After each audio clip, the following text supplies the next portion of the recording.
Sabemos que em algumas esferas a legislação brasileira acaba não sendo cumprida à risca.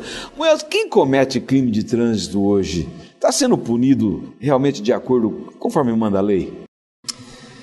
Olha, não dá para afirmar categoricamente se todos aqueles que cometem crimes de trânsito estão sendo punidos conforme determina a legislação, mas alguns já estão sendo. O que é um avanço, porque há um tempo atrás a gente não tinha legislação sendo cumprida. A instituição da lei seca, ela veio a melhorar e a contribuir consideravelmente. A sua aplicabilidade e fazer com que ela realmente seja aplicada e cobrada de todas as pessoas é que ainda não está adequada. Mas assim, no âmbito pelo menos das rodovias federais, onde nós atuamos diretamente, não há um cidadão que seja flagrado, apanhado, dirigindo após a ingestão de bebida alcoólica, que ele não sofre os rigores da lei. Se tem que ser encaminhado para a delegacia, vai ser devidamente encaminhado, a carteira recolhida, todos os procedimentos. Prova disso é que se nós analisarmos aí as estatísticas da Polícia Rodoviária Federal em Mato Grosso, nós estamos aí todos os finais de semana com vários encaminhamentos, mas vários encaminhamentos mesmo, principalmente no perímetro urbano das cidades que são cortadas pelas rodovias. Há poucos anos nós tivemos aí uma discussão calorosa com relação à venda de bebidas alcoólicas às margens das rodovias. Como é que está essa legislação? Você pode trazer para Mato Grosso? Olha, ficou definida essa questão muito discutida, né? Mas não é permitido no perímetro rural, né? Ao longo das rodovias não é permitida a venda de bebida alcoólica, né? E tem pego algum caso dessa natureza? Sim, tem havido uma fiscalização efetiva com relação? Não, efetiva, regular, como se deveria, não tem acontecido. Acontece sim. Em operações específicas, em momentos em que há uma denúncia. Se de repente o seu telespectador ele sabe que tem em determinado ponto de uma rodovia onde a legislação está sendo burlada e a pessoa está vendendo bebida alcoólica, pode entrar em contato com a Polícia Rodoviária Federal, fazer a denúncia, que isso vai ser verificado e que a pessoa vai ser penalizada sem dúvida nenhuma. A fiscalização ela acontece em determinados momentos, em ações específicas. Importante a sociedade participar e contribuir também, né, Munhoz? Sem dúvida nenhuma. Você contribui muito, né? Doutor Cláudio, em qualquer circunstância da nossa vida, do nosso dia a dia, do nosso convívio social, nós não vamos ser fiscalizados continuamente. Claro. O meio ambiente não consegue nos fiscalizar corretamente se nós estamos cumprindo a legislação ambiental, a questão de saúde, a questão de trânsito, enfim, em tudo. O que nós precisamos entender é que eu não preciso ser fiscalizado para fazer a coisa certa. Sem dúvida. Né? Obrigação, né? É uma obrigação, é um conceito dever de cidadão. De cidadania. Eu preciso exercer os meus direitos, mas eu tenho que cumprir também os meus deveres. Então, assim, mas efetivamente nas operações específicas, e quando eu falo de operações específicas é que, como nós não temos um efetivo ideal em Mato Grosso para poder fiscalizar tudo ao mesmo tempo, são deflagradas oportunamente operações específicas, né? Em determinado momento, a Polícia Rodoviária Federal resolve fiscalizar o tráfico de drogas. E aí ela faz um estudo e determina... A inteligência, né? A inteligência entra em campo e determina em que ponto vai haver essa fiscalização. Num outro momento, a exploração sexual de crianças e adolescentes. Num outro momento, claro, a venda de bebidas alcoólicas, né? O consumo de bebidas alcoólicas. Então, assim, dentro da possibilidade, a Polícia Rodoviária Federal atua em todas as áreas e, em se constatando a irregularidade, a lei é aplicada, sem dúvida nenhuma. Como é que tem condições de dar uma explicação? Campanhas como essa que vocês fazem, de prevenção. Também, de certa forma, a própria imprensa tem contribuído em algumas campanhas para diminuir o nível de acidentes. Fatores de melhoria nas próprias rodovias. E a questão das mortes, a questão dos acidentes continuam violentamente. O que está errado? Doutor Cláudio, o trânsito ele compreende um tripé. engenharia, fiscalização e educação. A engenharia, devido ao grande crescimento do país, aumento da frota, o desenvolvimento, principalmente de Mato Grosso, que é um estado que cresceu muito nas últimas décadas, tem uma produção invejável. Hoje é um celeiro não só da nação, mas um celeiro do mundo. Né?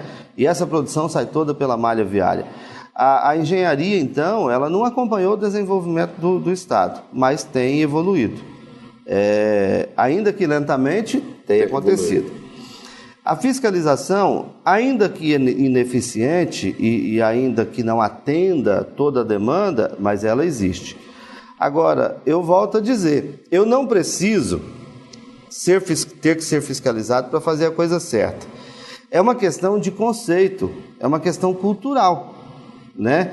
Eu tenho sempre comentado de um estudo que eu fiz. Não foi nenhuma pesquisa científica, mas num determinado momento eu fui conversar com os condutores que eu fazia multa, que eu autuei. Né? No momento que eu trabalhava na rodovia, eu vou conversar com esses motoristas. E eu constatei, Dr. Cláudio, que de cada 10 motoristas que são multados na rodovia, se não os 10, 9 sabem que estão cometendo a infração. Eu sei tudo o que eu posso e não posso fazer quando eu estou conduzindo um veículo. O senhor sabe, a maioria dos seus telespectadores, quase que a totalidade, sabe o que pode e o que não pode. Mas na ausência do agente fiscalizador, na ausência do Estado, a pessoa arrisca. O senhor está correto. Às vezes eu sempre digo o seguinte: estou dirigindo e meu subconsciente está lá me perguntando, será que a Polícia Federal está lá naquela curva? Será que está lá naquela baixada? Ou debaixo de uma árvore? Ou escondido aguardando a passagem do... Você está preocupado com o quê? Apenas com o espírito punitivo. Você não está preocupado com a tua segurança. O senhor tem razão. Pois é, e se quando eu penso em pisar fundo e exceder o limite permitido da velocidade, ao invés de eu pensar assim, será que a Polícia Rodoviária Federal está ali na frente? Eu pensasse assim, será que não vai ter um animal silvestre cruzando a pista? Ou um bovino que escapou de uma pastagem à margem da rodovia, cruzando a rodovia, e eu possa colocar em risco a minha vida ou matar toda a minha família?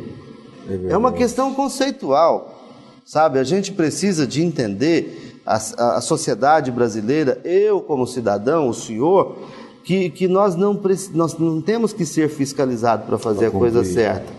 Nós temos que fazer a coisa certa porque aquilo preserva a vida. É verdade. Sabe? Há uma outra questão que eu sempre discuto muito, Dr. Cláudio. Há um provérbio que diz assim: se você ensinar a criança o caminho que ela deve andar, ainda quando for velha, ela não vai se desviar dele. Ok. Então, aquela criança... Eu, por exemplo, eu tenho 2 filhos pequenos em casa, né? Que me vêm dirigir todos os dias, que me acompanham na minha trajetória de todos os dias. Vão copiar o que você está fazendo? Eles vão copiar o que eu estou fazendo. Um dos maiores patrimônios que eu posso deixar para o meu filho são os bons exemplos. Né? O filho que vê o pai, ao entrar no carro, antes de dar a partida, ele colocar o cinto de segurança, aquela criança vai aprender a usar o cinto de segurança. A criança que vê o pai respeitar o sinal vermelho, ela vai respeitar o sinal vermelho sempre. É verdade. A faixa de pedestre sempre.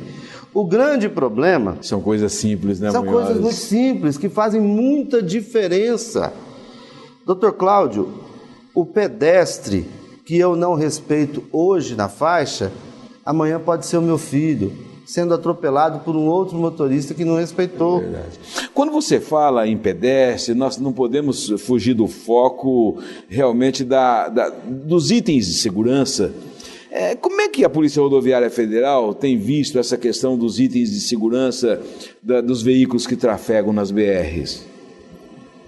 Já se chama item de segurança. O que nos intriga muito, e veja bem o que eu vou colocar para o senhor: cinto de segurança. Ele não é um dispositivo que foi criado para satisfazer a vontade do agente fiscalizador. Ele é um dispositivo de segurança e que preserva a vida no caso do acidente.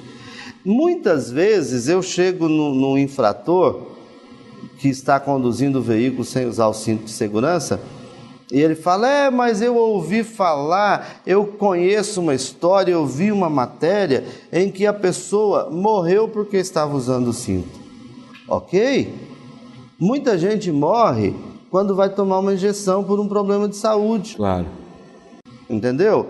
Nem sempre... O volume que morre usando o cinto é bem menor do que os que são salvos, que têm a vida preservada.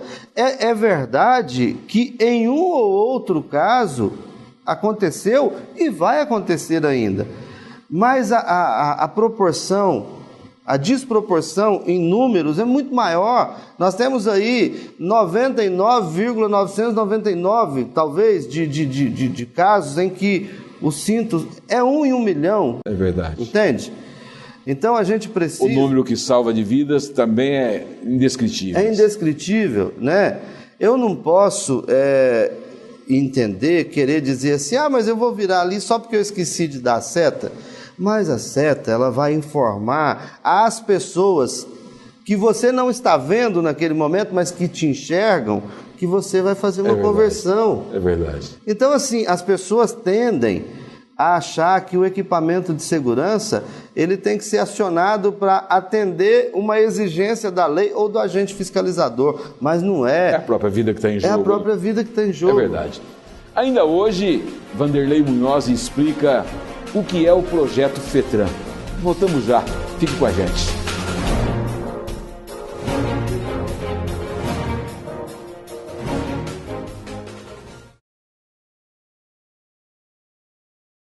Fique sabendo sem censura. Um oferecimento, o que você precisa comunicar. Interessante para quem precisa saber. BW Assessoria de Comunicação.